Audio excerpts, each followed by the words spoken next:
Welcome to the Dynasty Happy Hour podcast. Pull up a chair and kick up your feet as you get ready to enjoy some of the industry's most entertaining and actionable Dynasty content on the planet. We're talking veterans, rookies, sleepers, and oh yeah, you know the crew has those dad jokes ready for you. So let's not wait any longer and bring on the host or some combination of Doug, James, and Tyler. Welcome back to the Dynasty Happy Hour. We're here to talk about Week 9 and bring you all the information that you need, as well as our new weekly segments. It's going to be awesome. I'm here. The Triforce is back, so I'm here. I am your host, Doug Eddy. I'm here with James Crease, a.k.a. FF_Chef, and Tyler Gunther, the man from Minnesota, DHH_Tyler, if you're following at home and on Twitter. I hope. James, what's going on there in Jersey? I know you're not a Jets fan and the Giants are off this week, but the Jets beat the Bills. That's got to be exciting. I mean, what happened more so that was exciting was to have all these Phillies fans around me, and everyone is upset, and it is great. I bust my co-host chops this morning on the morning pod. I made references to 4-1. The power of 3, etc., etc. Nice. Yeah, and I'm pretty sure the whole Eagles nest around me is just pissed. But thank God, they still have the Eagles that are undefeated. So yeah, I'm just glad that the Yankees didn't make the World Series, because anytime the Yankees lose, I'm happy as a Red Sox fan. And I know the Red Sox aren't great, but you know what? If the Yankees can lose, they haven't had a World Series in a long time, and I'm happy about it. Tyler, what's going on there in the beautiful North? Is it nice and warm up there as it is here on the East Coast today? It was a warm day, but it was windy, so all the leaves that I have yet to rake, I don't know what happened. They went from my backyard. We left our garage open on accident today during the day. Into the garage? They went from my backyard and just swirled their way right into the garage. And I opened it up today, and I'm like, what happened? I look in the backyard. I'm like, hey, I don't have to rake, but I have to sweep. That's not a bad thing. You leave the car out of the garage. You close the garage door. They're all in one spot, and you just bag them right there. I actually like that strategy, even though if it was accidental. Smart. Yeah, if it was accidental, I think that actually works. I think that's easier to procure than having them out in the wild of the backyard. Funny leaf story. I was over to my aunt's today to watch football, and she has tons of leaves. So she's like, "Oh, we were just out yesterday for 8 hours, and it looks like we didn't even do anything." I go, "Yeah, it really does. I don't even know why you wasted your time. Like, why wouldn't you just wait?" So I'm a chronic waiter. I look into my yard. I'm like, yeah, I got leaves. I look in the trees. Yeah, there's still lots of leaves. I'm not going out there and burning a day of my time to do it once and then get frustrated and then do it again. I ain't got that kind of time. So I'm just going to wait until 90% of the leaves are out of the trees and just do it in one big swoop, because it's all about working smarter and not harder, which is, a mantra we can have here in the Dynasty community as well. James, you want to say something? Yeah, I do, because, I thought that way a long time ago when I first bought my house. I'm like, oh, I'll just wait for all the leaves to fall. Then you're out there for 5 to 6 hours trying to. Would you rather do it once or twice? It's unbelievable. It's unbelievable. Oh! I actually like to go out like once a week. I'll throw a couple pods in my ear, do some yard work on the Saturday, and clean up the leaves. I find that a little bit easier. Then you don't have to work as hard. I'd rather work a little bit more periodically than work like I'd rather do it like one an indentured time, servant for the whole day. Yep. Crank it out, get it done. Check, mark. Check. All right. So before we get rolling here, I just wanted to give a shout out to our longstanding sponsor, Manscaped.com. Just an absolutely amazing, revolutionary, to be honest, product. I was telling someone the other day, I made a joke. I'm like, oh, Manscaper. They're like, oh, that's a pretty cool product. I'm like, yeah, use our code. And they're like, wait, they sponsor you guys? I'm like, yeah. I said, it works awesome. And then my wife was like, yeah, it does a really nice job. So I was like, giving her some dap. So just proof is in the pudding, boys and ladies. The girls can use it too. Wait, in the pudding. Yes. It's a saying, Tyler, not literally in the pudding. But you know what? I know it's called Manscaped, but I was thinking the other day, I'm like, it's not just for men. Ladies can use it too. They've got body hair just like we do. Maybe not as much, but they have it in those sensitive areas as well. So it's skin safe technology. It's waterproof. It's got an LED light on it. So if you got overgrown hedges, you can see your way through. It's a wireless charger. They also include the Weed Whacker, which is a nose and ears trimmer. Again, if you're old like me and you're getting ear hair, yeah, I get it. That is included, which wasn't in the package with the Lawnmower 3.0. And also you get the crop preserver, the cleanser, and the reviver, which is going to give you all the sprays and deodorizers. So you can make that package just a glistening, welcoming area that just, the people that you want to be there will want to be there. So check out manscaped.com for all your grooming needs. Use code DHH for 20% off at checkout. Manscaped, your balls will thank you for it. I guarantee. That's a hell of a package. That's a hell of a package. So today we're going to talk some top rookie performers. We're going to go over some DHH stock report. We've got some other fun stuff for you as well. Into news. There's not a lot of news today. There was some injuries. It looks like the biggest, most major injury was to running back Aaron Jones of the Green Bay Packers. Left the game. I think it was in the second half. He was seen in a walking boot with a considerable limp after the game. You would think that, A.J. Dillon must have popped off today. Nah, he didn't do anything. And he got stuffed at the goal line a bunch of times. A.J. Dillon looking like a boost so far this season. If Aaron Jones misses time, obviously A.J. Dillon will get the lion's share of the carries there. So it'll be interesting to see if he can do anything. Targetson. Because he just hasn't been good this year, A.J. Dillon. He might have the legs the size of tree trunks, but it hasn't, equated to fantasy points. Moves like a tree. Yeah. So Aaron Jones looking like he could obviously miss some time here if it's a high ankle or something a little bit more serious than that.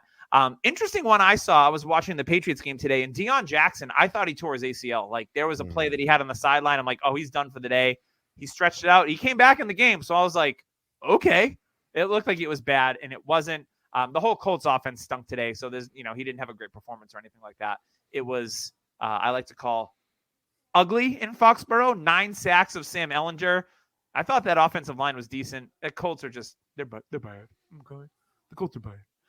So those are some of the quick injuries, but I really want to just jump into the podcast this week and talk about some rookie performers.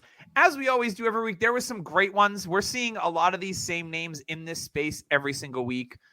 So we talked about the Jets a little bit earlier. Garrett Wilson, another great game. He did have a funny play where he's trying to pass it and then lost. He hit it with his leg and then was like, oh, I fumbled, and then ran after it and jumped on it, which was kind of interesting. But he had 8 catches for 92 yards. The Jets did beat the Bills today, and it wasn't on the wheels of an awesome offense or anything like that. This was a very much a defensive game. There wasn't a ton of offensive output in this one, but Garrett Wilson looked good. Now, Tyler, he was your wide receiver 1 going into this rookie class. You must be feeling pretty good because I know that you roster some Garrett Wilson. Yeah, I'm pumped to see it. It looks like he is winning, despite the crappy play from Zach Wilson. Zach Wilson is a bonehead. He makes terrible, terrible choices. I was trying to figure out what quarterback Zach Wilson reminds me of, and it's Sam Darnold. It's Sam Darnold. Johnny Manziel? It's Johnny Manziel. Yeah, it might be closer. It's he's not that bad. It's God, there's one other Blake Bortles type style of play. It seems like it's either end of the second half or end of the first half where he just there's that one drive where here he is, he's getting 60-something yards and a touchdown. He's almost perfect. And then he has every other drive where it's 1 for 6 and he throws a pick or something like that. Yeah, he's not a good quarterback, but Garrett Wilson is doing very well despite that. And, Elijah Moore not being on the field and Denzel Mims being the wide receiver 2, that is helping him too. It's pretty much Zach Wilson's okay, I'm not going to throw it to Elijah Moore. He doesn't want to be on the team. I'll give it to Zach Wilson. He's hyper-targeted, and he's getting open. And he's an alpha receiver, and we're finding that out real quick. And as long as he gets those targets, he will be able to perform at least as a wide receiver too. Yeah, I agree with that. And he's, the last couple of weeks, he's played really, really well. The Bills, they've had some injuries in their secondary, but they've played well otherwise. And against the Patriots, he had a nice game too. So it's nice to see Garrett Wilson going up against some good competition and having some nice volume-filled days and good yardage numbers. He went over 100 last week and almost hit 100 this week, which was great to see. The next one was, I think a lot of people, normally maybe would have started Tyler Algier if Cordero Patterson wasn't back. So Patterson gets a couple of touchdowns, But Algier, he's not known as like, I would say, an explosive player. His BYU tape, he's kind of more of a grinder. And he went 10 carries for 99 yards and a catch for 24 yards. So over 100 yards from scrimmage. And I think Tyler Algiers looked pretty decent. I don't know if he's ever going to be the guy, but I think he can be a guy in a backfield. James, what do you think about Algiers' performances thus far this season? You like what you see? I'm liking what I see from Algier. I don't really have a problem with it, especially with Cordell Patterson coming back and him still having 10 carries. Made the most of it. I believe he broke out for one big play. That's why we saw the 99 yards there. But over 120 all-purpose yards, you got to love that from Algier. Yes, it was against the Chargers. All right, their rush defense is pretty bad. Good. It's pretty one bad. of the worst. Yeah. Yeah. But as a rookie, I'm liking what I see at Algier. Bigger back, probably will add more depth to the backfield next season. Who knows what's going to happen with Cordell Patterson, right? And that whole offensive unit in the whole sense of it. It's just a little weird. Get rid of Arthur Smith, for God's sake. You know what, Atlanta Falcons? You know what Atlanta Falcons rookie we haven't seen in this space in a while? Have Drake you seen him? London. Have you seen fake London? Oh, no. Have you seen any of the passing attack? Pitts was missed on a deep ball because Mariota overthrew him. Pitts was wide open. Yep. He was kind of flailing in the wind, though. It was a weird play. But yeah, he overthrew him, which Mariota overthrowing anyone. Were targeted 7 times apiece in this one. London had a fumble and got you like a point this week. Ugly targets. That fumble when you have Khalil Mack in front of your face trying to rip the ball out. Yeah, I think almost 90% of the NFL would fumble that ball too. Yeah, we'll talk a little bit about our stock report, and maybe Drake London's name comes up there. We'll see. Our next one from Thursday night, this wasn't a great matchup on paper, but man, Dameon Pierce just getting the job done. 27 carries. There was only a couple of running backs this week that went over 25 touches, and he was one of them. And there was another rookie, not rookie, but second-year player, Travis Etienne, went over that as well, which was nice to see. But Dameon Pierce, there was no Brandon Cooks. There was no Nico Collins. They stacked the box, right? There's no reason. They're throwing to Philip Dorsett and Chris Moore, of all people, and Brevin Jordan. Like, they're not throwing to anyone spectacular. And Dameon Pierce defies the odds, goes 27 carries for $139. Tyler, I know you and I were kind of like, I know Pierce is performing. I just don't, the long-term. Oh, I'm with you. Performance on Pierce, I'm still skeptical because players, and you compared him to Thomas Rawls, which I think was a great comparison because he's got that like running like a ball of butcher knives. Fun to watch, but it's fun until like the injuries start to pile up because he plays so physical. In today's NFL, we don't see players, Chris Carson, we don't see players that run like that last long. So, I think Dameon Pierce is he going to be an RB1 the rest of this season? And I know what you're going to say. He's going to be a sell, right? Like, it has to be. Yeah, I mean, the more and more you watch college football and you pay attention to it, because the later as the season goes in college, I pay more attention to. The running back class is going to be absolutely filled with top-tier talent.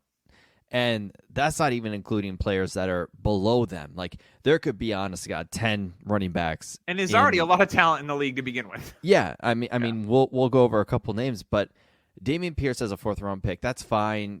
They found a diamond in the rough. Cue the Aladdin sound bit.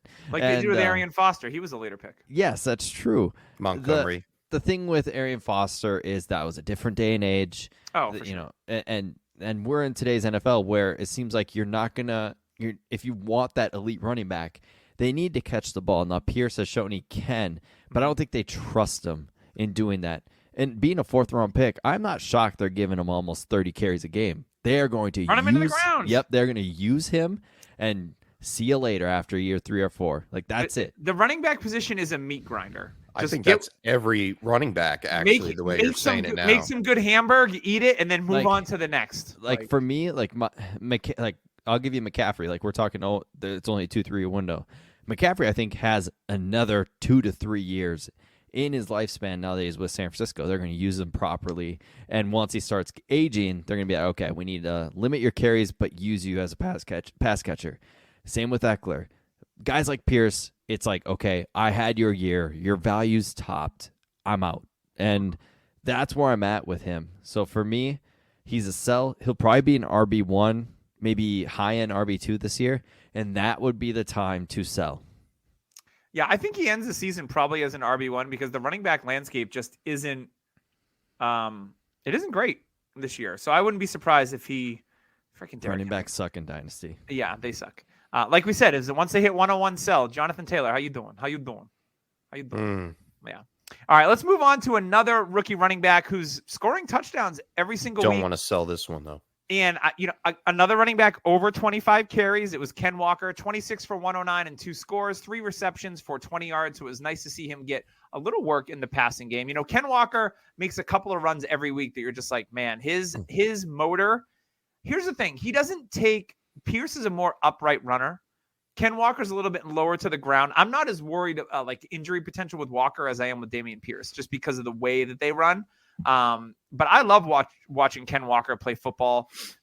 Unfortunately, I only have I think one dynasty share, but I have him in a ton of redraft leagues because you know what? I didn't trust Rashad Penny, and you shouldn't have either. And once Ken Walker became a value in later rookie drafts, he was going late first because Penny was looking like the guy. You should have known better. If you didn't take Ken Walker, the value that he was providing later in the season when we had rookie drafts, shame on you. You should have just believed and known that Rashad Penny is a flash in the freaking pan. And he's an injury waiting to happen because he's only had one good stretch in his whole career. It was last year, and it helped people win championships. So people have recency bias. And they remember oh, Penny was awesome. Yeah, that's cool. But what happened the other 3 years he was in the league? Let's be honest. So yeah, Ken Walker. James, I know you're a big fan of Kenneth Walker III. Talk to me about I think he's a cog in this Seahawks offense that makes them versatile. And I think he's very, very important to what they do. Yeah, they went out and got Kenneth Walker for a reason in this draft. I know everybody was like, oh, they have Penny and, oh, they need a quarterback, blah, blah, blah, blah, blah. They love to run the ball in Seattle. And I think Kenneth Walker fits this offense perfectly. He has the size and weight to be able to break through the tackles, get out to the outside. He loves to get out to the outside. And the only, I want to say, knock to his game was he had a little trouble getting to the outside because the Cardinals were ready for it this time. So heading into some tougher matchups down the stretch in the season, I wouldn't be surprised if he gets stopped a little bit more and maybe that volume goes down a little bit. But he's getting so many touches in a game, 30 touches this week, 20 last week. The guy's on fire.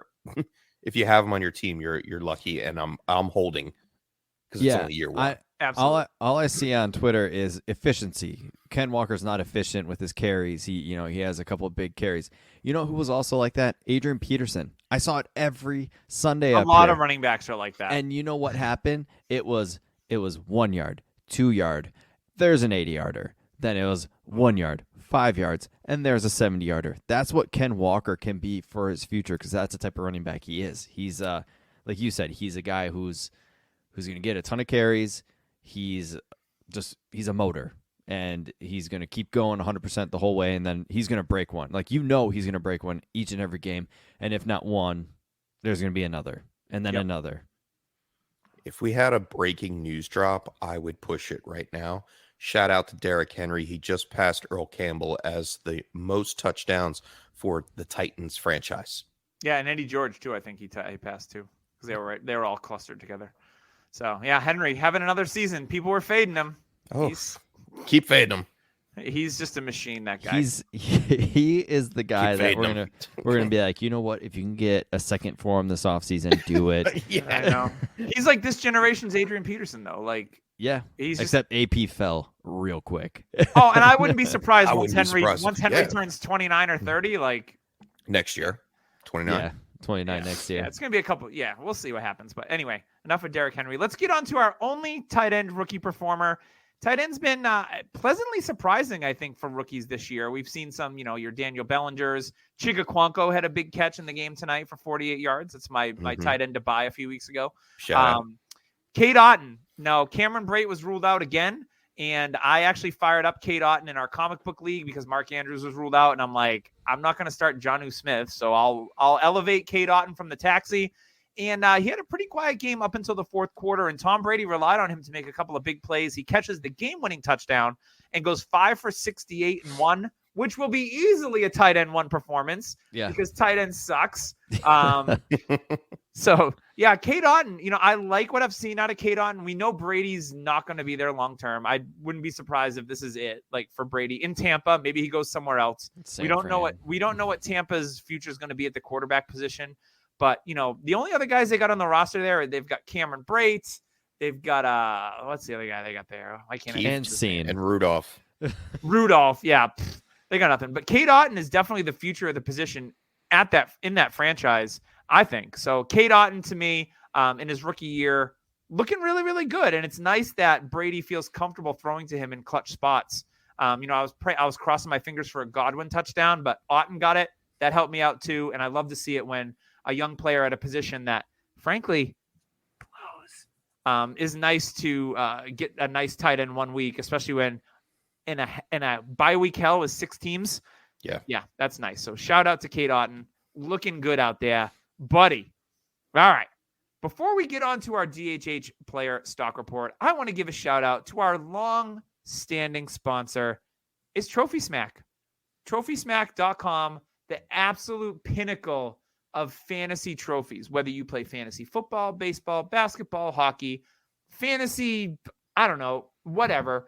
They've got it all. You can customize your belts. James has a customized belt. It looks awesome with the Swedish chef on it. Now, if it only had, here's a business idea. What if they did belts and they had a little sound chip on them, like the little bears do when you go to Build-A-Bear, and you can press on it and you can talk smack, or like you have the chef one, it goes, burr, burr, burr, burr, burr. How like cool that would that idea. be? I got to bring this to Trophy Smack and see if they'll add it. And then the loser one would be like, loser. Or like the winner records a clip and sends it in, and then they put it in there, and it's like, you suck, like blah, blah, blah. That would be a lot of fun. So I'm just thinking of ways to grow the brand while I'm talking about them. I don't mind that. This is how my mind works. But check out Trophy innovation. Smack. We got stuff for losers in the league, whether it's a toilet bowl or just like, you want to celebrate the person that stunk. And let's be honest, in a lot of fantasy leagues, there's a lot of teams that are just bad this year. It's a weird year. There's a lot of 1 and 2 win teams. They're competing for these crap trophies. But more importantly, you want to reward the winner, because in a year like this, it's ever more challenging to win your fantasy football league. So check out Trophy Smack. Use code DHHRing. You get a free championship ring, high quality, nice heavyweight. You could knock someone out with it if you get in a brawl. So code DHHRing, they'll throw that $60 value ring in there when you buy a trophy or a belt today. Once again, TrophySmack.com, as seen on Shark Tank. All right, so let's get into, you know what? Before we do that, I went a little out of order. There were some trades. Why did I skip through this? I'm going to go through the trades, and then we'll talk about them after. How's that sound? Chase Claypool got traded to the Chicago Bears for a 2nd-round pick. There were some competing offers, apparently. I guess the Patriots were in on that, which I was surprised. Jeff Wilson got traded to the Dolphins. He scored a touchdown for them today, so shout out to Jeff Wilson. TJ Hawkinson, in a bit of a surprising move. He's back. He goes in the conference from Detroit to Minnesota, has a ton of targets today, although a lot of them were like 1-yard catches that he ran with. So TJ Hawkinson is a Minnesota Viking. Nyheim Hines is a Buffalo Bill. I don't even think, was he active today? I know I didn't see him. He was, but I think he was like the 3rd running back, and Cook was pretty much second. emergency. Yeah, had to learn the offense. Zach Moss goes to Indianapolis. He was inactive for the Colts. They activated Jordan Wilkins in front of him. Eek. Kadarius Toney went to the Kansas City Chiefs. He's got a couple catches already tonight. Really interesting to see him in that offense. If he starts to get comfortable, this could be a huge boon if you're a Kadarius Toney owner. And then Calvin Ridley, we didn't think we were going to hear his name anytime soon. And Calvin Ridley gets moved to the Jacksonville Jaguars from the Atlanta Falcons for some future picks. They have incentive with them. I love this move for the Jacksonville Jaguars, because the Jags, they've got Marvin Jones as their like field stretcher. He's like 80 years old. So is Calvin, though. So is Zay Jones. But Calvin, not a lot of tread on the tires. He's a great route runner. He can stretch the field. That's what Trevor Lawrence needs. You put that with Christian Kirk and some of the other, now that ETN's starting to really show that like he is the guy in that backfield. This is an exciting move potentially for the Jags, as long as Ridley can keep his nose clean going into 2023. And I think it's one of those things where it breathes life into his dynasty value, because, we made a trade earlier this season, Tyler, where you pretty much threw Ridley in, and I was like, I'll take his contract years and I'll take his deal. It's not terrible, and I'll see what happens. It's a complete roll of the dice, and it was in a deal with Kadarius Toney that we made for Treylon Burks. And I got my boy Brian Burns. What up? So the trade deadline was good to me. Tony going to the Chiefs, Ridley landing in a new spot, getting a new breath of life in his dynasty value. So James, give me your thoughts on a couple of these moves at the trade deadline. And it was great. We saw record trades. There was 10 on deadline day. And I guess there was NFL teams talking to the commissioner's office, if they want to move the trade deadline back. And that is awesome. I would love that because it just means more activity. And I love it now that football feels like basketball and baseball and hockey at the trade deadline. It's not a joke where like nobody gets moved. Now people are being active. So James, hit me up on some of these takes that you saw during the trade deadline. Yeah, though, I mean, I'll start off with the one that didn't happen, or both that didn't happen. Kareem Hunt, was waiting for him to get moved. Brandon Cooks, another guy that I wanted to see get moved, didn't happen. And I would love it if the trade deadline got moved. I didn't even hear about that. But the ones that did get that really pop for me, TJ Hawkinson, interdivision trade. We knew Hawkinson was good. Minnesota Vikings needed a tight end after Irv Smith was out for the season. He fits right in, starts today, and was productive. This is what we were hoping would happen with Irv Smith, and I don't think it affects anyone else on that offense. We still saw Justin Jefferson get his. We saw Dalvin Cook get his. Minnesota struggled in this football game, and they leaned on Hawkinson early to get it going for them. So I like Hawkinson going forward. I think his stock rose through this trade because the quarterback play in Detroit was suspect to begin with. A lot of mouths to feed on the offense as far as Swift, Amon-Ra. I think Hawkinson is going to be happy in this offense, especially going forward with Adam Thielen probably out after the season. QB upgrade too. Mm-hmm. Oh, 100%. With the shirt off on the airplane. If you haven't seen it, go check out Twitter. Kirk Cousins celebrated with his teammates with a bunch of chains around him with his shirt off. Hey, ever since he wore Christian Darrisaw's chain, I don't think they've lost. Which, by the way, stud left tackle. They found a true elite tackle. Like that. I was thinking about that. I'm like, Hawkinson. They were talking about how we block, how he's a phenomenal blocker, and how he might have to stay in and block. And I'm like, what's the difference? Like, the tackles, I think, in Minnesota are just the same. O'Neal and Darrisaw are awesome tackles, so I think he's going to be great. Calvin Ridley, I think Atlanta and Jacksonville won. Atlanta they wanted to get him out. They want him. Yeah, he was due for his like $14 million, and Atlanta's going to have a ton of cap. But for me, it was more of a mutual respect trade. Like, hey, Calvin, go get your life right. Start fresh. He lives in Florida, so that worked out very well for Calvin Ridley. And Atlanta gets possibly a second-round pick in, I think, 2024. And if that second-round pick, is Jacksonville's pick, that could be early, and they could win with that trade. And Atlanta it's an odd team for me, but I kind of like what they're doing. They're fun. They're actually fun to watch. The defense is playing fast. They're competitive. It was a conditional 5th in 2023, conditional 2nd in 2024. Yeah. Okay. Yeah, I like it for both sides. And I think they were looking at a second-round pick for him previous to the suspension, so they got a good deal for him. Absolutely. Yeah, I think those are some fun. There's some teams. I thought the Patriots might move a receiver, whether it was Aguilar or Bourne. They stand pat. Like you said, with Cooks not going, Kareem Hunt not going anywhere. Cam Akers not going anywhere. Oh, yeah, he was great today. Yeah, did you see those negative yards per carry? You weren't lying when you said Cam Akers is not going anywhere. He is not going anywhere. He gets the ball. He only had one gear, and it was reverse. What man? That line is. I told you. Terrible. My hot take episode. Go back and listen to it. Yep. I told you the line was going to be a problem. Here I am starting Allen Robinson thinking, hey, Tampa Bay's defense is short on corners. You know what? They're short on everything else. How about Higbee with a donut today? Like, I didn't see that coming. Anyway, I'm not going to wax it's poetic Cooper on that Cup that game. Matt Stafford loves. I don't know what they do. I don't know what they do at breakfast, but there is a real connection there. There might be some under the table handsiness. I'm not sure, but whatever. All right, we are going to move on to our DHH player stock report brought to you by our friends at the Dynasty Trade Calculator. Use code DHH for a sub to let them know who sent you. We've got comparison examples, some firsts and all that kind of stuff with value. But Tyler, we're going to go. Tyler's got some players. I'll let you go, then James, and then I've got just a quick couple. I'm not going to take too long because I think this might get a little long-winded, and then we move on to some other segments. But Tyler, why don't you kick us off here on your player stock report and some of the examples that you're bringing this evening? So this is kind of a new spin on things, and we love to use Dynasty Trade Calculator. I use it a lot for trades where I'm close with, So do I. And kind of just evaluating if my mind is in the right place. And I wanted to do this as in, like, okay, this week happened. What are our minds telling us? Like, we love to go out and kind of like the stock exchange, being like, hey, do I want to buy low on this player? Should I sell low on this player? Should I sell high? What should I do? And so for comparison, like a 23 early first is rated at a 30, a 23 mid first is a 25, and a 23 late first is at a 20. So I'll give the Dynasty Trade Calculator values of these players when I talk about them. My first one is Jordan Love. Watching you love Jordan Love. I do. I think he's a good player.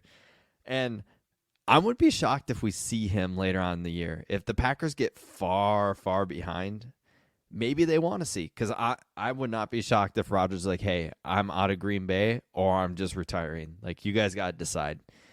And I personally think Jordan Love is the future there.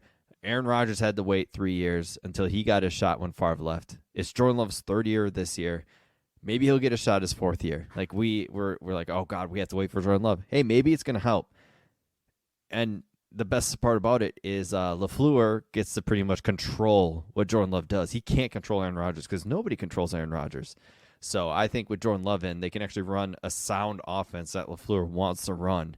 And he'll have more control over Jordan Love. So at 1.9, yes, this is a super flex rating. At a 1.9, Jordan Love is a buy for me. Aaron Rodgers is playing god-awful. He looks checked out. Rodgers does. And Rodgers sat 3 years, like I said before. It just, to me, this is a very low point at an opportunity at a quarterback that can be a starter for you in Superflex. Why not go out and take a shot? Especially at this level of price. You could give a Probably third. find him on waivers in some weeks. You could give a third for Jordan Love, and you might have a starter next year. And an offense that might get a new weapon at receiver. This is a receiver class that might be okay. Try to get Chase Claypool. They did. They were going to give their second, and the Bears are like, fine, we'll give you our second, and then Pittsburgh's like, okay, sure. So yeah, Green Bay, I really like Jordan Love still. I can't quit him. He's right there with Moncrief. So for me, Jordan Love is a screaming buy. Are they skeletons just holding hands on the hill? No, Jordan Love is rotting right now. He's not a skeleton yet. Yeah, he's getting there though. We'll see. Maybe he can he can get resurrected, if you will. It seems like every time he comes in, it's like 6 for 7 for 80 yards, and he's efficient. And with Rodgers, it's like, oh, I'm going to check here. I'm going to call my plays. With Love, it seems like LaFleur can be like, hey, we need to run this play, and Jordan Love will run it. James, who's on your stock report this week? Oh, I got a nice big fat Travis Etienne on the top of my list. Bye. Yeah, bye. 31.5, early first. Now, Tyler, do you remember like a couple weeks ago when you tried to get Travis Etienne? You mean when James Robinson was actually running very well? So you got to put context into what you're saying. I'm putting context into it. Yeah, James Robinson was running well, and I see the tide starting to change. Etienne starting to get more and more value. And Tyler came out with a nice offer. I'm not going to knock his offer. It was a late first plus. He really wanted a running back. And I was like, you know what? I can't let Travis Etienne go. I see the usage going up. And along with it, I turn around and say, I believe that I can get more for him down the road. And Tyler's like, no way possible. No way. It's a second year, James Robinson. That was a used car salesman approach. Well, hey, you're talking to one, pal. I'm in sales every day. Anyway, so Travis Etienne, obviously worth an early first right now, inside the top 10 running backs the last 3 weeks, 2 touchdowns today, third straight week with over 100 yards rushing.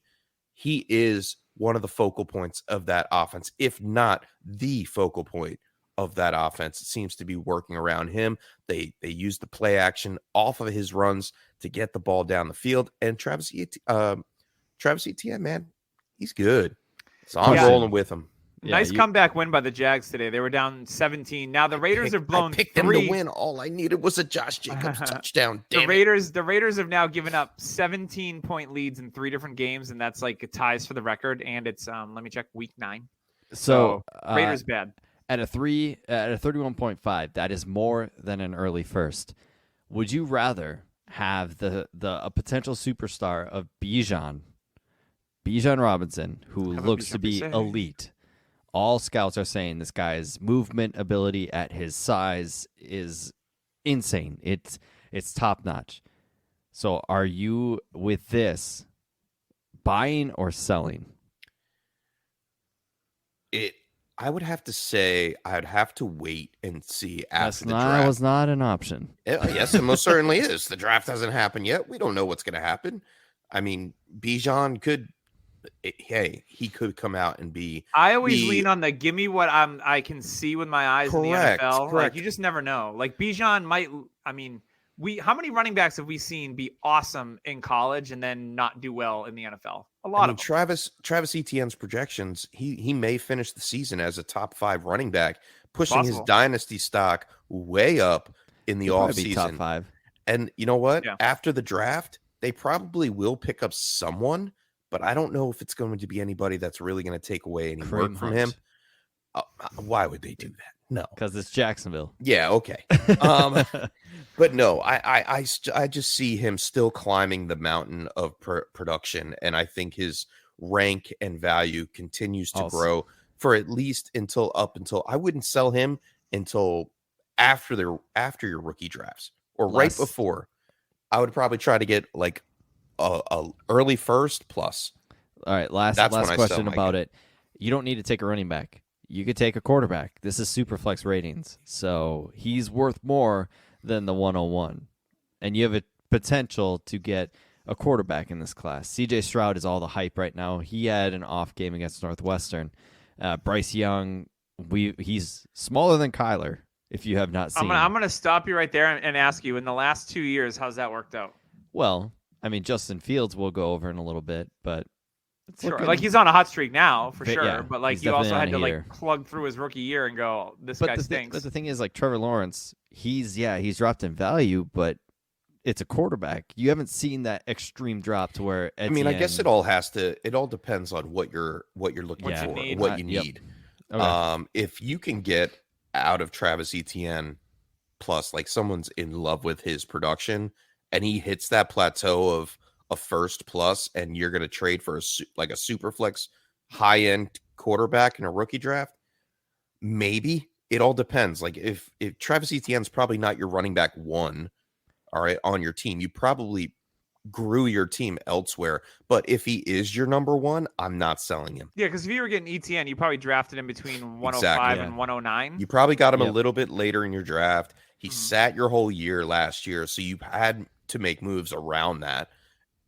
I mean, for me, he's a massive sell this offseason. He's a running back.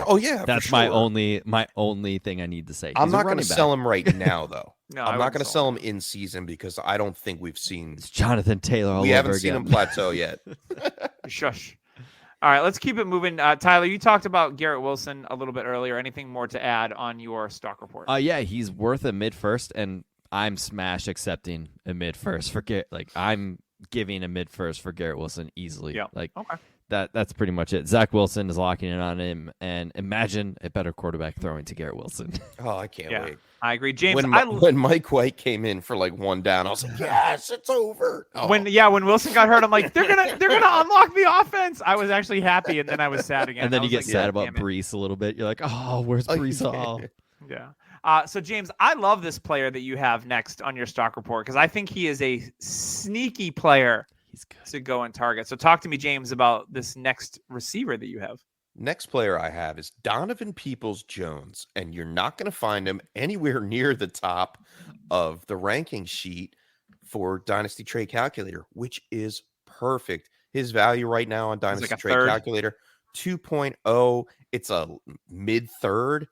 Go out and buy Donovan Peoples-Jones. He has the speed of Will Fuller. He can break open the field.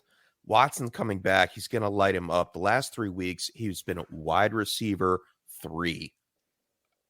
71 plus yards each and every week. He's on a bye week right now. Like, go out and get Donovan Peoples-Jones. I made a trade in one of my leagues this week. I acquired Peoples-Jones. We'll talk about it a little bit, but man, imagine him. If he's doing this with Jacoby Brissett, I can't wait to see what Deshaun Watson adds to this guy. Here he is, end of the season. People will be talking about him like Gabe Davis this year. Yep. He could be a league winner at the end of the year. Yeah. Definitely could be. Yeah, I mean, we love the athleticism. He's got the record long jump and I think the broad jump. He's still in the air. He's a freak. And yeah, we'll talk some trades because I traded in a package and got Donovan Peoples-Jones as what I thought was a throw-in. And I was like, I don't view him as a throw-in, but thank you. Yeah. So we can talk about that a little bit later as we go over trades. Love so we're Peoples-Jones. gonna go back to Tyler about that quarterback who set the NFL record for rushing yards today and has been a top 5 QB over the last month. Tyler, who is it? It's Justin Fields. Now, yes, it is. This will get updated. Now, Dynasty Trade Calculator, they update every week, which is fantastic. Yeah. He's going to gain some points. Yeah, he's at a 26.3 right now, and that is around Garrett Wilson or a mid-early first, so like 104, I would say. And I'm giving that easily, especially with people like this quarterback class. I have a little more questions about the 23 class than most, like Bryce Young being like 5'9", 5'10", and 160-some pounds, it looks like, because like Kyler looks like a bodybuilder next to Bryce Young. It's disturbing. And CJ Stroud can't run an offense outside of the platform. But Justin Fields, he's using his legs. They're actually using him like they should have. Hey, he comes in the NFL. Doug, what was he saying? I always looked up to Cam Newton. He's how I model my play after. Cam Newton was not an efficient quarterback at all. It was like 50%. That's what he was throwing for. Yeah, he made his hay on the ground. Yeah, exactly. And yeah, he didn't last. But you know what? With a quarterback like this that you were questioning about, why not just let him play? Hey, Cam Newton was a league MVP, and he had a good 7 or 8 year run. Like, for me, I don't like when they go to a quarterback and they're like, hey, you did well in college. We like it. But let's change your mechanics. Let's change how you throw, even though you were super successful with the deep ball and throwing. Aaron Rodgers, nobody told him, like, hey, you need to change by pretty much jumping in the air and throwing it. Like, he succeeded with that for years. That's what he was good at. Fields is good on the run. He could throw it from any platform, and we're seeing him do that. Like, they're just saying, go out and just play backyard ball, and he's succeeding with it, and this team looks different. They kept up with the Dolphins' offense today. They're scoring 30 points a week. Like, yeah. And like, this is what Fields should be doing. The defense should be worried about Fields running, which unlocks a guy like Cole Kmet, who scored 2 times today. Finally, we'll talk about him later, right, James? Mm-hmm. And son of a bitch. And for me, I love seeing that. And Fields, I will put my hand up. We're going to talk about the Twitter streets, but I was off on Fields. I didn't believe it. I thought he was inefficient. I didn't like the way he was throwing. And it was Chicago too. I didn't like what they did with him, what they put around him. And that's another thing. Claypool is an upgrade for me in my mind. And he can block. He's a big receiver. Do you see a future where we look at the Spider-Man meme, they're all pointing at each other, and we see Josh Allen pointing to Jalen Hurts, pointing at Justin Fields? Yeah. And this whole time, you hear the stuff like 50% of draft classes, quarterbacks will hit 50%. Now, going back to last year's rookie class, you got to pick out 2 to 3 of those quarterbacks in the first round to hit. And I had trouble. Like, I was sitting there, I'm like, is Trevor Lawrence a hit? Is Fields? Trey Lance? And I'm trying to figure out which one. Like, Zach Wilson's out. Like, that's an out for me. He's not hitting. Mac Jones has been this year. Mac Jones has been He hasn't taken a jump, yeah. But like for NFL stakes, like who's gonna hit? And Fields, it looks like, is there. Maybe next is Trey Lance. Maybe he can get in that meme. God, I hope so, because Possibly I've got some Trey Lance here and there. But here's the thing: we saw Chicago's going to have $100 million to spend in the offseason. Josh Allen gets Stephon Diggs, boom. Jalen Hurts gets A.J. Brown, boom. Works on his passing. Justin Fields gets question mark, possibly boom. We're seeing the same pattern. Rushing quarterbacks that are inaccurate They work in the offseason at their accuracy. They get a stud weapon, and now Jalen Hurts is a top 5 quarterback every single week, it seems like.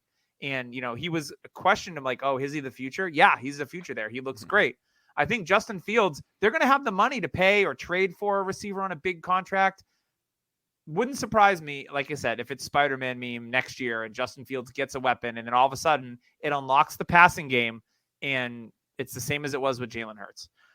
So yeah, I like that quite a bit. So James, let's move on to you. We talked a little bit about A.J. Dillon earlier. You've got him on your stock report. Talk to me about that. Yeah, basically because of Aaron Jones getting injured today, if you can make a move and get Dillon off of your squad, I advise it. All right. I thought you were going to say on. I was like, oh, no. Don't This is a sell. This is a sell semi-high opportunity. He could be worth up to an early second right now in Superflex leagues.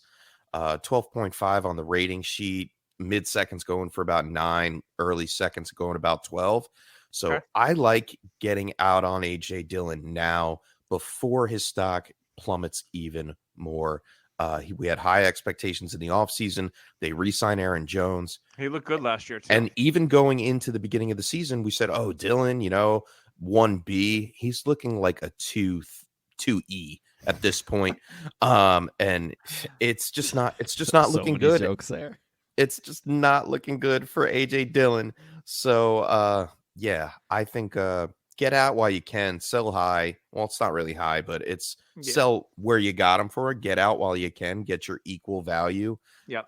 Couple of bad matchups ahead, even if he does take the reins. Dallas, Tennessee, And that offense is Philadelphia. just broken. Let's be honest. 100%. So I'm kind of scared of Packers going forward, and Dillon's a part of that. Try to get out while you can.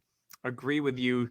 Tyler, your last one is a kind of forgotten about tight end. Like, talk to me about this. He made a great play along the sideline for a big game today. Yeah. Big game today. The way Seattle's used their tight ends has been maddening, but talk to me about who you're talking about here. Noah Fant. Now, the forgotten tight Remember end. him? Yeah, the Isn't he a Bronco? The elite prospect. He's in Seattle. I think he's a free agent after this year unless they picked up the 5th-year option. I'm not sure if Denver actually did before the trade. I don't know. But he is a cheap young tight end. He's 24. I had to look at this like 5 times and be like, wait, hold on. He's only 24 years old. He came in, he was like 21 as a rookie, right? Yeah, or like 3. One of the two. But yeah, he's super young. He went 5 for 96 this week. It looks like Geno likes him in the middle of the field as like a safety blanket. He's still super athletic. The issue with him was catching the ball. He wasn't a great catcher of the ball in Denver. It seemed like he had some drop issues. Maybe it was the air pressure there. It was too it thin. could have been. It could have been. Maybe he needed the rain to kind of make the gloves sticky. It's always raining in Seattle and sleepless. But yeah, Noah Fant to me seems like he's a great piece. He is at a 3.4 on Dynasty Trade Calculator. Now, if you ask Pete Davidson, it's at like a 30.7 because I've been trying to trade. He loves Noah. Yeah, and that, I mean, you will always have those fans. Like, I love Hawkinson. I will always have him higher up than most. Yep. But yeah, Noah Fant is a great cheap piece in Dynasty. And, I mean, we saw it with David Njoku. It took him more than we thought. But until this injury, Njoku looked like a top 5 tight end, and he was. Always follow the athleticism. 100%. And draft capital. I mean, draft capital too. Ebron broke out very late as well with Pittsburgh. It takes a little bit. And Noah Fant, I think, is going to go that route too. So if you can go ahead and snag him, I think next year will be a tiny mid to large breakout. So all the ranges. I like that one. We've got one more from you, James, and this is a player that I'm a huge fan of, but I get it. The situation, not great, Bob.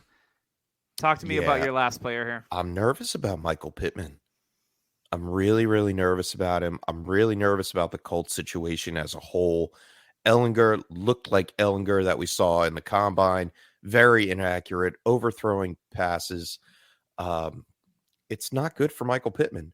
They're full on tank mode. While they played a good defense in the Patriots this week, I still think that there's going to be problems ahead. And a value of 29.9, you're talking about a mid to early first round pick in Michael Pittman. Now, You turned around and said, hey, do you want to upgrade in running back for, Bijan, or you want a quarterback? This is the option here where Michael Pittman has probably reached his ceiling as far as dynasty value. I don't see him continuing on the same path until they get that offense figured out, and it could be a while. They're missing pieces on the offensive line. They don't have a capable, content quarterback. No left tackle, which is killing Get me. out while you can. He hasn't scored over 12 points in the past 3 games. Ellinger is a dumpster fire. I'm selling for a mid-first, and that's it. I'm out on Pittman. So with Pittman also, he is an older prospect that came in. I think he's like 23 when he was drafted. So he is an older player. So you're looking at it until the Colts get right. And a quarterback, which I think, for people They might not ever get right on quarterback. For people Are who they going to have college, Aaron Rodgers next year? Because they need another recycled. I think Irsay is done. I think Tannehill going to the Colts next year. Irsay is done with old quarterbacks, and I think that's why it's with the Ellinger. For me, I think it's Will Levis, who's a big arm guy who loves to take shots. Will Levis seems like he's going to be a Colt, but for me, he's also a very risky type quarterback. And no matter who they get, Pittman is going to have some growing pains with him. So you're looking at another year of growing with him. He's going to be like 27 before you see another full I think if I'm going to go out and try to – I still love Pittman. I love the talent, and I always chase the talent. I think with Pittman, I'm going to wait till the end of the season, see how bad it really is, and then try to get him cheap. I agree. His value is going to continue to drop. So no, I know. I'm not trading for him now. Good. I'm not trading for him now because it's week 9 and people still have hope. But if it's week definitely 16 or 17 comes seller's and it's market right now. It's real bad. If I can get Pittman for an early second, I would say late first. This wide receiver class is not that great. So for me, but there people might be like, I'm just done. Like you might be able to find that person that gives them up for an early second, and you throw in a player like 2:02 comes on the clock, and there's a player somebody wants. There's always trade Michael Pittman for him. Yeah, 100%. I love that. So yeah, that is, and I'm not going to add anything because we're running a little bit long. So no worries there. So that was our little stock report we're doing here. Kind of stock exchange. Getting some samples of what's going on, taking the temperature. So let's move on to some of our lovely weekly features here. We've got Tyler's Oomph Player of the Week. Tyler, I think I know who this is going to be. I didn't even look at the show sheet. It's Joe Mixon, 5 touchdowns. Shocker. Wow. Joe Mixon. I actually saw a burst from him I've not seen since I watched his college tape. For me, all season, he kind of looked like he was running in second gear. Into a wall. Yeah, he didn't look like he was running hard or fast. They finally ran him outside. Yeah, and he actually, for me, it actually showed, like, I don't know if he was dealing with an injury or what, but he looked fast today. And all the other games I watched, he did not look fast at all. But for me, 5 touchdowns, go sell. Well, you have to get downfield to look fast, and he was just running into the teeth of the defense all the time. I want to sell him so badly. If I can pivot to another running back, I would love to. He went from the RB11 when the week started on the season to the RB2 in 1 week. Even if I'm a contender, I am selling Mixon. And I'm going to pivot to a younger running back or even like a Tony Pollard plus. Or what about an injured running back if you're not competing? Would you go Javonte or Brees plus? I think I'd probably do that. I'm actually staying away from Javonte due to the extent of his injury. And how bad that for country moves? Brees all day. Brees is such. We'll talk about Brees shortly in our trades. Okay. Yeah, he's such a massive buy. Absolutely. So that is Tyler's Oomph Player of the Week. It is Joe Mixon and his 5 tutties, over 50 fantasy points. An absolute baller week from Joe Mixon. Just a quick question because, just maybe because to see the market a little bit. We're just getting off the market thing. You think I can get Kenneth Walker plus for Mixon? No, you'd have to do 1 for 1. I don't think anyone. And I don't want to do 1 for 1. I don't think anybody would do 1 for 1 right now either. Just due to. I mean, if Walker had a bad week or a couple of weeks, yeah, but not when he scores 2 touchdowns and touches the ball over 25 times. No, that's the thing. Like Etienne, Walker, Brees will still be in the top 5. Like, those guys are in the top 5 right now until this incoming class when Gibbs and Bijan come in. Yeah, great insight. Thanks, guys. We are going to move on to James's Spray Tan Player of the Week, and this one hurts me, James. I just go. I don't want to talk about it. I mean, he did great today. For the first time, we finally saw Cole Kmet look like the Cole Kmet that we hoped for. 5 for 41 and 2 touchdowns. But he has 3 touchdowns in 2 games, guys. Let's get excited. Let's get excited. Wait, it's the first game he's had over 4 targets. And he's going to continue with this, I believe. Detroit, Atlanta, next 2 games. Looks like a great matchup for him. But it's the Bears, and they do not know what they are doing next year. They're flip-flopping around. They're moving personnel. In tight end premium, I'd be looking to sell off of this high week or the next few high weeks before your trade deadlines. Get it in now. Get them off your rosters because, you know what? I'd rather have the picks or other players on my team without Komet putting up duds each and every week. Sorry, Doug. That's okay. That's okay. I'm still pro Cole You're Kmet. teetering on the fence. You are teetering on that fence, though. Admit it. No, I love Cole Kmet. I'm not moving him. Yeah, I'm stubborn when it comes to my tight ends. I hold them closely. I nurture them like little babies until they grow into grown men, and then I sell them off for if I get way an more offer than I for paid. Cole Kmet this week, I am definitely selling. So with me, the way they're using Fields, it seems like Komet's running 10 yards away and just right next to Fields, which is perfect. I don't see this changing much. I think this do you actually helps. think it's going to turn into more of a Mark Andrews, Lamar Jackson kind of setting? I would say then I would say, all right, pump the brakes. But I mean, Komet had 60 catches with him last year. They are also copying. They are also copying the Ravens playbook. Apparently, they have said that they saw things Lamar does and they're using those. So. Yeah. Oh yeah, it definitely looked like that today. That's for sure. I mean, Komet's not Mark Andrews. Can't so. wait to see what Isaiah likely does on Monday Night Football. By the way, I hope he has a nice game. It's likely that Andrews is out. Likely 15 points. Let's hope so. All right, moving on. I want to give a shout out to Underdog. If your season's over, and let's face it, in some of our leagues, it's over. And we're starting players that we didn't even think we would start this year. It's bad. I had to start Cam Akers in a league today. Yeah, it's bad. Because I had Damian Harris and Jonathan Taylor out. Good times. So if your season's over and you're like, you know what? I still want to be involved with fantasy football and do some fun things, maybe make some player bets and prop bets and hopefully make some money like James. He's been winning some money over there. Ooh. Go download the Underdog app right now. Use code DHH, have your deposit up to $100 matched right away. You put in 50, you'll get 50. Put in 80. You know how this works. It's free money for something that you want to play and you're going to play anyway. So get some free money. Enter yourself into some NFL best balls, over-under predictions for the entire season. They also have other sports on there as well. If you're a sycophant and you just gamble like crazy, go ahead and do it in moderation. Be safe out there. Don't miss out on this deal. Once again, use code DHH for your deposit up to $100 matched. My tight end player of the week, there's a lot of young tight ends out there. It's being more and more challenging thinking of one every week, to be honest. But I'm out here in these streets, and I'm trying to get it done. So for me, last week it was a player that was on bye and that was hurt, and it was David Njoku. Still believe in all that talent with Njoku. Harrison Bryant, they didn't even use him last week when Njoku was out. So just goes to show how important Njoku is in that offense. So when he comes back, he'll be fine. It's Pat Freiermuth.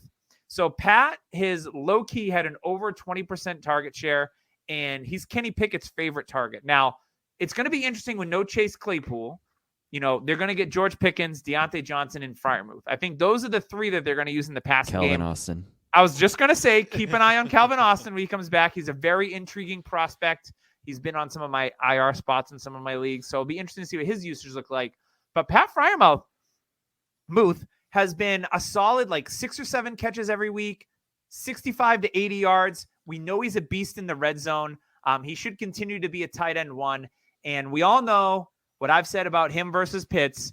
I like Freiermuth. He's one of my guys, and I got him for 10% of the cost of Kyle Pitts. And I will brag about that until Kyle Pitts becomes the tight end 1 in fantasy, which may never happen. We don't know. But I'm going out and I'm trying to acquire Pat Freiermuth because the tight end, when you have a tight end that's that consistent, it's going to give you an advantage in your lineups. Will he become the next Kelsey or Andrews? I sure as hell hope so. I don't know because Pittsburgh's offense, until they get a line, until Kenny Pickett grows into possibly a solid starter. But I like what I see in that offense with Freiermuth involved. His target percentage is what I'm chasing and the talent. I know he's had a history of concussions. Maybe that's something that, if you're trading for him, maybe the owner's worried about it. I remember everyone freaking out about Brandon Cooks. One more hit and he could retire. That was 3 years ago, and he's been absolutely fine. So I'm going out and trying to acquire Pat Freiermuth, especially in your tight end premiums. I would give up in tight end premium. I would give up a late first for Pat Freiermuth. And that's where his value is right now. He's on that late first, according to Dynasty Trade Calculator. Shout out. He's worth 20.5 in Superflex tight end premium leagues. So if you're competing, go out and try to sell your first for Pat Freiermuth. I would do that all day. I know in the analyst league that James and I are in with a few analyst friends, I actually gave up 112 in the 2022 draft class, and I was pumped about it. Mm-hmm. Now there's a few people that were like, "Oh, why would you do that?" Like, because we prematurely think. And I know James was for that, and Corey, I was so mad you pulled that off. And Corey was also a fan of that, and there's a couple others. But yes, I was absolutely pumped mad to get you pull off what you pull off. Freiermuth he's a star in the making, and also Pittsburgh people, stop comparing every tight end to Heath Miller. Heath Miller wasn't even good. He was your average Joe. He was like a ghetto Jason Witten. But not even nearly as good. I'm trying to figure out, he's like a Jim Kleinsasser that got targets. If you remember him, that's a callback. that is a callback. Yeah, that's a good one. Yeah, he's like that guy that everyone loves, but he's not that good, and he's got an easy name. Do you guys remember when he had 660 catches for 600 yards and 8 touchdowns? Oh my God! Wow, Heath Miller. Wasn't he an All-Pro? Did he make a Pro Bowl? No. Get out. He was all city. Let's talk about these. Let's talk about these. I'm going to skip Twitter streets. We talked about Justin Fields enough on the podcast. Yeah. I want to get into trades because I'll go over mine first and then let you guys talk because I've got them in my mind already. I made a big boy move in a league that Tyler and James are both in. And I moved Jonathan Taylor. I moved Deion Jackson and Donta Foreman and received Breece Hall and Michael Carter in return.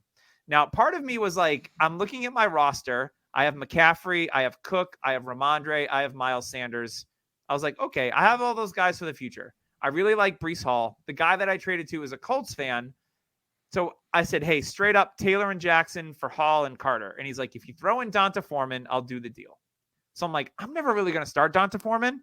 Look what Donta Foreman did this week. Crashed absolutely bupkis. You actually did not help his team because he started Donta Foreman. And now I got Breece Hall back. The money's about the same. It's a contract year salary cap league, but I got Breece Hall for the next 8 years, whatever. I didn't care so much about the years. But for me, it was I really like Taylor. But again, what James said with Pittman, what if this team is a dumpster fire for the next 2 years and we never see Jonathan Taylor reach even anything close to 20 touchdowns again, where the Jets seem to be going in the right direction. They've got young offensive linemen. They've got good coaches in place. Maybe they don't have the quarterback of the future, but they showed with backup quarterbacks that offense can still be run. And I love what Breece Hall did in the passing game. They don't use Jonathan Taylor in the passing game much. Even if he was healthy and Naheem Hines wasn't there, I don't know how they'd use him. So for me, Breece Hall, and I love Michael Carter. He's one of my favorite players. So to get Carter, I was like, okay, I'll do this deal. So that was my big boy deal this week. Good stuff getting that done. Yeah, I loved it. I know you asked us about our opinion, and I was like, my thoughts on trading running backs that are kind of at the tip top / downturn of their career. Absolutely. And Breece is Jonathan Taylor is for me a great player, but the way they use him, he's not going to be unlocked unless he goes to a different team or the offense changes. Breece has shown that he is the Saquon Barkley type level player that we all look for in a running back. So, I got another one real quick before I go to move on to you two. With the same owner, he came to me first game before DeAndre Hopkins came back, so 3 weeks ago, and he's like, hey, would you move Hopkins? And again, I'm deep at receiver. I'm looking to get out on Hopkins in a dynasty league. He was expensive. Of course. I was like, he's 30. 2 years left. So he offered me a 2024 first round pick. So I was like, okay, I perked up. And then he offered me Donovan Peoples-Jones and Devin Duvernay as well. So I was like, okay, I like Peoples-Jones. I like what I've seen from Duvernay. He's a good depth piece on my dynasty roster. And I can put both of those guys on a taxi. It's a 3-year taxi. So I got those guys stashed away. And then getting the first was big.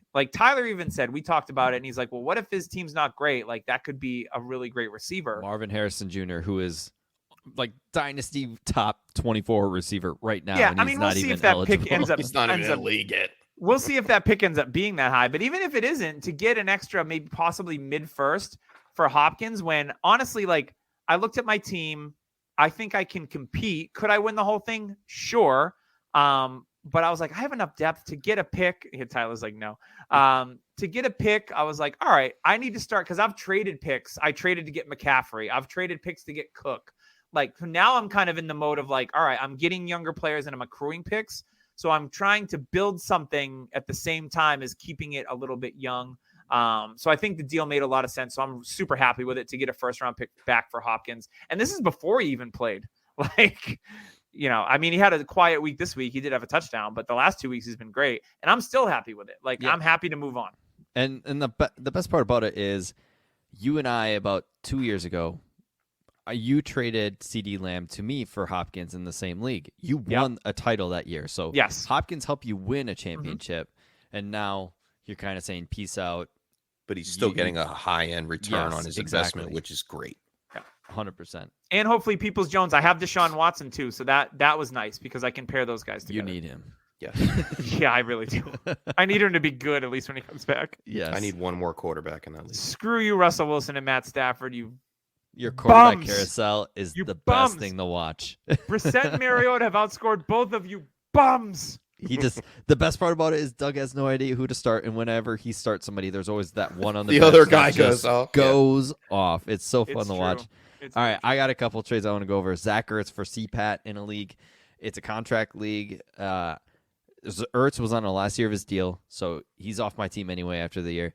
I needed running back depth after losing Breece Hall, and Patterson is a cheaper option. He offered me something else I didn't like, so he needed a tight end after Njoku went down. We made the swap, and Patterson actually slid right into my lineup. I did not trust Swift, and Patterson might actually help me win this week, so that was a nice deal. And then another one, it's another home league. I have Dallas Goedert, and I'm going to trade at the end of the week. It's one of those ones where you can't make a trade after the game start. I'm going to get a 23 first and second for Dallas Goedert. I already have Kyle Pitts. I have 423 first, and I have no idea how I ended up with 4. Like good for you. I looked, and I go, how do I have 4? Now, some trades I sent off players for first where they were just more depth pieces. And Goddard, to me, I'm a team that it's competing. I think I'm like the third best record, but I don't feel like I can win it. So for me, it's like if I can get 423 first and just You got to have those honest conversations with yourself, right? Like, and I can just stockpile those first, and if I can hit on like 2 or 3 of those, whew, this team is going to be insanely hard to beat in the next 5 to 6 years. So that's what I looked at, and I'm like, I'm comfortable with giving Goddard. I have A.J. Brown on that team, and I don't like stockpiling, all those players on one team. So for me, I'm going to diversify my bonds. Wu-Tang Financial, shout out. Yeah, so now I'm going to have 4 of those 23 first. It's kind of like what I did this year in my home Superflex league. I had 4 first-round picks, and I just cleaned house. I got Kenneth Walker, Garrett Wilson, Drake London, all in the first round. And I thought I was rebuilding, and I'm in second place in the league right now, and I'm going for the championship. Sometimes it happens like that. 8-1 after this week. So, man, you got to make some moves. And I made one move this week. Oh, yeah, go ahead. One move that I made this week, and this is why, and I learned this from Tyler back when I listened to the DHH podcast in the prime days of DHH. Tyler always mentioned go out in your offseason. How dare you? And acquire off your waiver wire those older quarterbacks that are second string behind the starter that are still capable to play. Is this a Geno Smith tweet? Dalton. Oh, an Andy Dalton one. Okay. Andy Dalton has been sitting on my bench. I played him through my bye week. I don't need him anymore. And someone needed a quarterback this week. So they go out, they say, hey, what do you do for Dalton? I'll give you a second. And I'm like, you know what? See ya. I'm like, bye, Andy. Off to the toy box. I countered. He is my brother, but I will trade him for a second. So I gave up DJ Shark who I think will be replaced by Jamison Williams when Jamison Is Williams he gets still in there. on Detroit? That's Yeah, a real he question. is. He's on He IR. is. Yeah. He's on IR. So he may not have anything after his 1-year prove it deal because, he didn't really have time to prove it. And Andy Dalton, who knows the next time Andy Dalton will play after the season, we have no idea. So I got Donovan Peoples-Jones, like we talked about. I knew I need receiver. I am rebuilding in the Superflex league. Very short wide receiver pool on my team. So DPJ for the win and a 2024 third, I'm okay with that. Okay. I think it's equally matched. I'm not trying to get over anybody. I'm not trying to put a bag over anybody's head and hit them with a frying pan or Such anything. an un-Jersey thing of you. Just Yeah, saying. usually it's get the It's a the garbage brick, bag. throw it into the water, watch them sink. Something about it's a fugazi. I mean, if they're going with the fishes, they're gonna go with the fishes. They love to swim with the Jim's fishes. got a pile of cinder blocks in his backyard. Yeah. With ropes. There's a What are lot you of doing? Bay Area around my house. I never do it by my house though. You got to go offshore and just let them swim with the People think James is a professional landscaper with all those blocks he's dumping got. ground, if you will. I just collect cinder blocks for fun, Yeah. Beautiful, It's a beautiful. hobby of mine. All right, let's wrap this thing up. We're running a little bit long. Some good trades this week. Lots of good discussion. Hope you enjoyed. If you did enjoy it, make sure to go on to Apple iTunes, leave a review and some commentary. We'd always love to hear what you have to say, except for that one guy who was a jerk a while ago. But whatever. We're done with him. He's in the fishes there. So shout out to Dynasty Nerds, our friend Rich and team. Go sign up for the Nerd Herd. Use code DHH for 15% off of any subscription. You're going to find trade tools, an extra Nerd Herd episode, prospect film room, prospect scores, and the Dynasty GM. All sorts of awesome stuff over there. And it's getting cooler out eventually. It was like 70 degrees here in New England. 75 here in Jersey today. Yeah, right? It's 43. been 40 beautiful. Beach tomorrow. day. So if you need a sweatshirt or a hat, go on Verde and Global. Guinea tea. A guinea tea. Do we have guinea teas? I have a guinea Can tea. Can I even say that? Oh, I'm sorry. Um, A shirts. Oh, you Yeah. can say it. I can't say it. It's all right. I'm not So. offended. That's very good. So check out Viridian Global, search Dynasty Happy Hour or DHH, and you can find all sorts of stuff there. Once again, shout out to our sponsor, Manscaped.